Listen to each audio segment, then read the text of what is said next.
खेती एकदम नजदीक है आईडी थोड़ा दे भाई। और आईडी ले थोड़ा देगा स्थिति ये बाद में है ले लेंगे।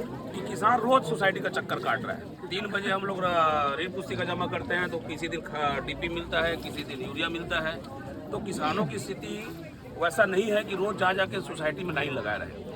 मेरा निवेदन ये है कि इन 35 सेवा सहकारी समितियों में खाद की उचित प्रबंधन कर दे, बीज पर्याप्त मात्रा में दे दे।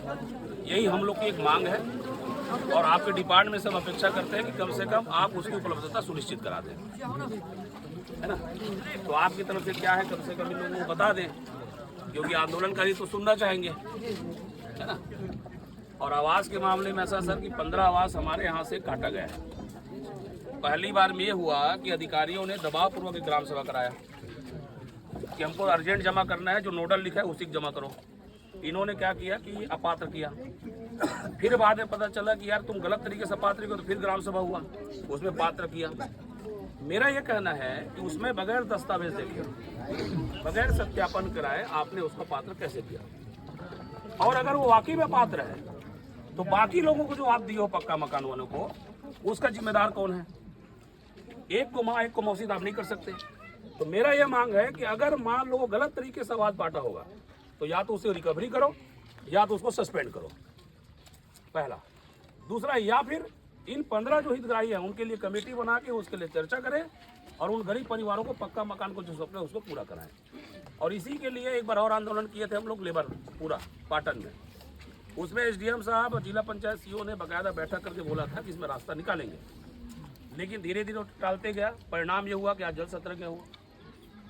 आज भी मैं इस बात को प्रमुखता से बोल रहा हूँ कि अगर हमारी मांगों को आप टालें तो इससे बड़ा मूवमेंट फिर होगा, क्योंकि मैं इस मामले में थकने वाला हारने वाला नहीं हुई। मुझको जनता के लिए लड़ना है और हम लोग कोई पॉलिटिशियन नहीं है। हम लोग एज अ सोशल वर्कर हैं और समाज सेवा के हिसाब से हम लोग मूवमेंट कर रहे हैं। आज जल सत्याग्रह है, कल दूसरा मूवमेंट होगा। तो मैं ये चाहता हूँ कि आप लोगों की तरफ से क्या बयान है, क्या आप लोग की तरफ से आश्वासन है, कितने दिनों में पूर्ति होगा, ये आप लोग इन लोगों को बताएं जो जल सत्याग्रह कर रहे हैं।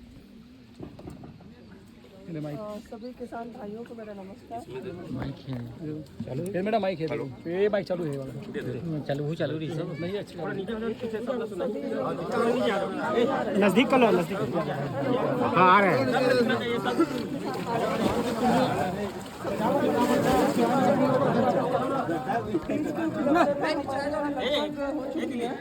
गत वर्ष 10,000 क्विंटल का भंडारण हुआ था, अभी 8,900 क्विंटल का भंडारण हो चुका है।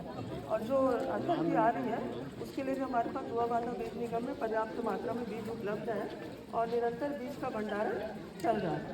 और खाद के बारे में मैं कहना चाहूँगी, खाद भी लगभग हमारे पास सभी समिति में उपलब्ध है। एक डीएपी की समस्या हो रही है जो डीएमओ में उपलब्ध है, उसका एक्नॉलेजमेंट का इंतजार किया जा रहा है। जैसे एक्नॉलेजमेंट होता है वैसे ही हम दोबारा भंडारण करेंगे। और डीएपी का और विकल्प है हमारे पास, जैसे एलपी के 12-25-16 में उपयोग कर सकते हैं, 20-20-0-13 उपयोग कर सकते हैं। और अपने पास अभी नैनो डीएपी नैनो यूरिया है, उसका उपयोग कर सकते हैं। अभी जो थोड़ा सा खाद में हमको परेशानी आई है वो आयात वाली समस्या के कारण थोड़ा सा दिक्कत हो रहा है, वो भी डीएपी में है, बाकी अन्य खाद में नहीं है। तो जो भी किसान भाइयों को परेशानी हुई है वो आगे नहीं होगी, मैं इसकी सांत्वना देती हूँ और आगामी 1-2 दिन में भंडारण पूरा हो जाएगा। ठीक, हेलो।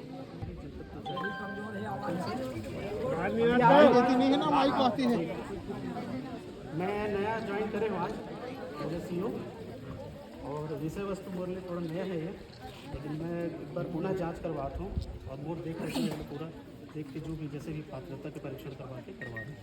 ठीक है, और आपन से निवेदन है कि है ना, तो मैं पर्सनली संज्ञान आधा एकड़ वाला मतलब भी खाद मिले हर खेती किसानी अधिक से अधिक मिलेगा। संतुलित उर्वरक के तो आप मतलब जानकारी है ना, संतुलित आधा एकड़ वाला मिलते नहीं ना खाद सेंक्शन अब मिलिए ना, हम बात कर लेते ना। तो जांच करिए ना आप लिखित में, तो जहाँ से लिखित नहीं हुआ सब आपके, हमको जहाँ से जानकारी मिल रहा है ना, बिल्कुल हम वहाँ पहुँच रहे हैं। जी ठीक है, है ना। हम आप लोग पूरा लिस्ट दे वो आपको मैं छापामारी करके पूरा तुरंत जब्त करूंगा। हमारे संज्ञान में दो, अगर वहाँ नहीं होगा तब आप लोग बोलिएगा। ये तो समाचार में आ रही इसकी